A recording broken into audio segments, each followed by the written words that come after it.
I mean, first of all, I'm completely astonished. I'm completely, to use the big word, flabbergasted at just the fact that the very people who justified the abandonment of the presidential jet for other flights are the people who are leading this onslaught on President John Dramani Mahama. One of them actually told Parliament that the leg room in the presidential jet was not convenient for President Nana Addo Dankwa Akufo-Addo. Leg room. Now, look at President Nana Akufo-Addo and look at President John Dramani Mahama. Now, if Nana Akufo-Addo is complaining about leg room, what should President Mahama complain about? Leg room. Jesus Christ of Nazareth. What is this? Look at the two personalities. That Nana Akufo-Addo did not have enough leg room. He couldn't stretch his legs. So if Nana Akufo-Addo could not stretch his legs in the presidential jet, how on earth can President Mahama stretch his legs in the same presidential jet, given their height, their size, and everything? Unbelievable. Now listen, note the difference. President Nana Addo Dankwa Akufo-Addo decided to go with rented private jets at cost to the state. Okay? President John Dramani Mahama decides to go with free private jets, no cost to the state at all, no cost to the state. Compare the two. Maza, compare the two. So there's a clear difference. And then the argument is made that President Akufo-Addo would not have used his brother's private jet. Which of his brothers has a private jet? Does his brother have a private jet? Maza, why are we creating phantoms? Which of his brothers has a private jet? In any case,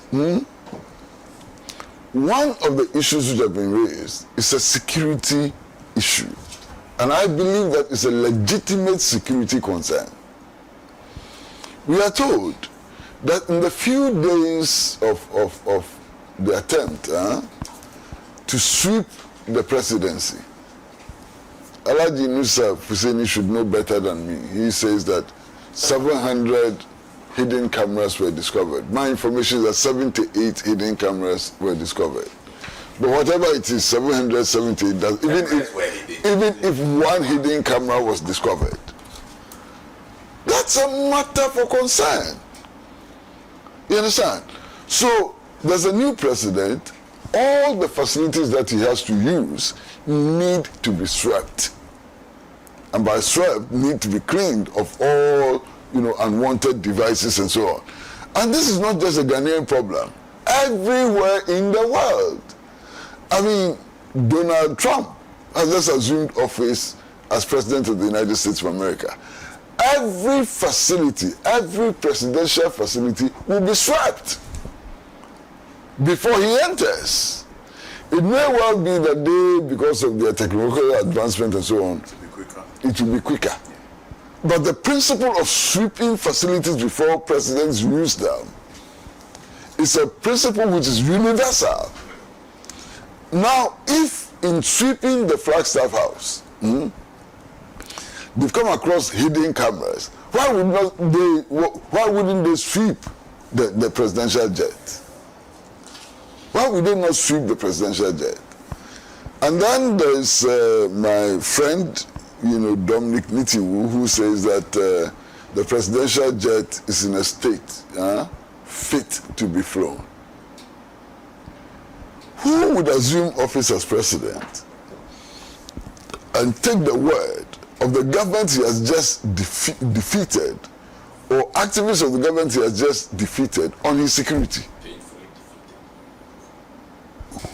Which president would be so naive and stupid to the extent that he come into office and said that, look, for my security, I'm going to go to the former defense minister or the former minister of national security. I'll take the assurances seriously.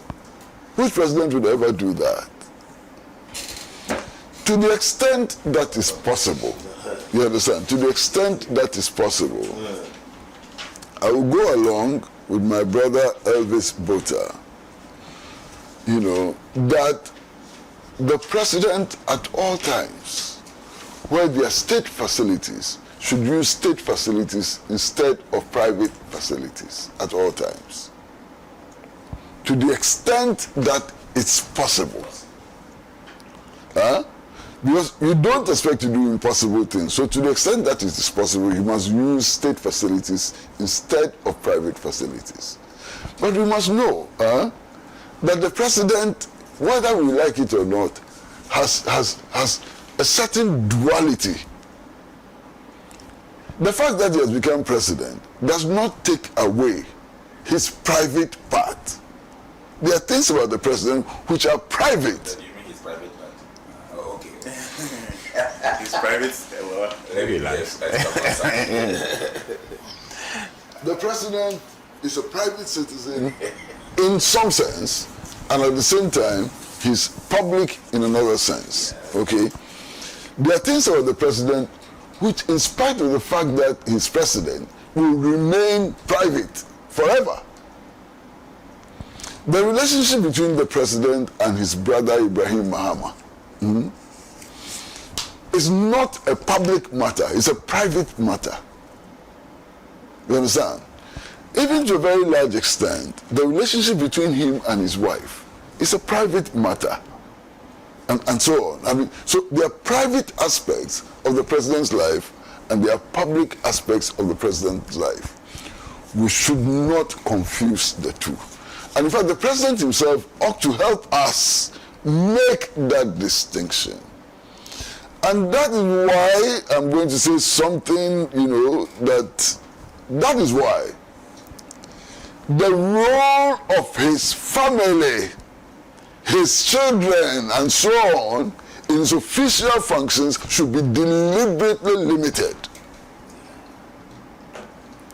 in order to preserve his privacy.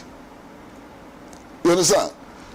If family begins to intrude in public affairs, the line between his privacy and his official rule is blurred, and the president ought to be careful about that. It's very, very important. We are told that he flew commercial on this flight. So even the question of his brother's jet does not come in at all. The question of his brother's jet came in much earlier, and it was explained. I am satisfied with the explanation. You understand? Now, we should understand that his brother Ibrahim Mahama is not from Mongolia. He's also a citizen of Ghana.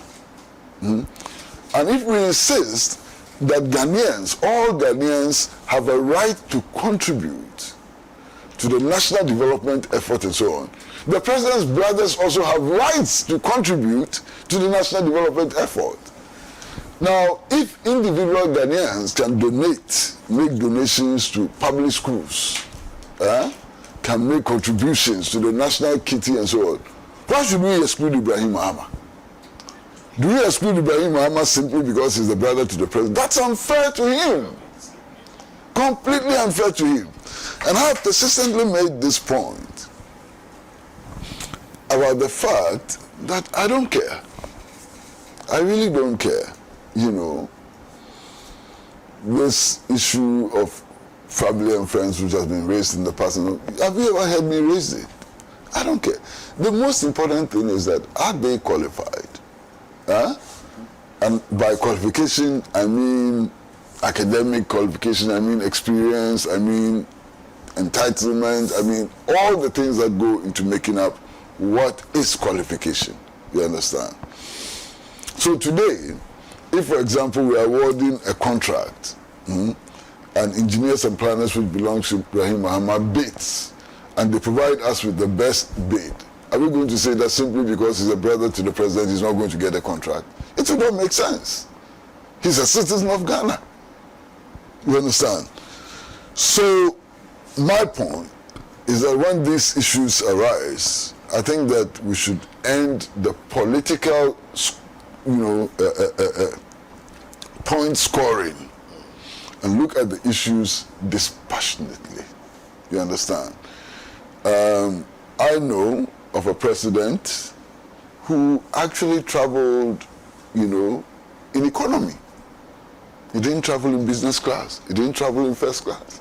I know of a president who traveled in economy. Check. You would find. I know of a country in which the president had his brother, twin brother, not just brother, as prime minister. And there was no problem, and so on. So we need to go beyond the formal relationships and so on. And then also I know of a country in which two brothers, a neighboring country in which two brothers are struggling for power, competing for power. And two brothers, and it becomes deadly. One of them was actually arrested and imprisoned. Yes. His brother arrested another brother who was competing with him and put him in prison. I know of countries in which the president's brother is the leader of the opposition and so on. So please, let us be sober, in the discussion of these matters.